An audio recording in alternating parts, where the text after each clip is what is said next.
salaamaaleykum wa rahmatullah. dafa mel ni fi ma nekk dafa xaw a am bruit bu bari loolu moo tax li may wax leerul léegi Cheikh Niass li nga wax rek laay dëggal ci affaire Serigne Mboup maanaam bureau bi képp koo xam ne da nga ni yow Pastef ngay liggéeyal di liggéeyal Modap amoo droit di jël ay image yu Serigne Mboup di ko ci dugal loolu moom lu nit dof-dof xam nga ko léegi nag am na loo xam ne bu ko nit defee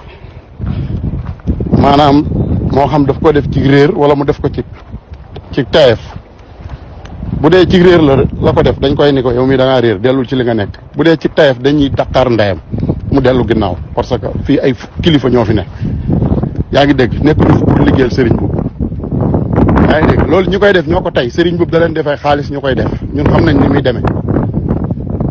sëñ sang jëlal say responsabilité ku fa dugal mbirub Serigne Mboup téegalal ndeyam mu génn groupe bi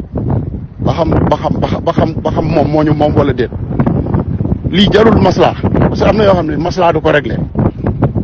yaa ngi dégg parce que ñu koy def ñëpp xam nañ li Serigne Mboup la leen di jox xaalis gis naa fan yi ay boy yu bari dem foofu Serigne Mboup kuy bëgg dem nga ànd ak Serigne Mboup ñun ànd ñoo ak Serigne Mboup ñun dañoo def suñu choix ci Ousmane Sonko ak Pastef te Serigne Mboup bokkul Pastef kon yenn yi kenn du ko maslaa dañ koy wax mu leer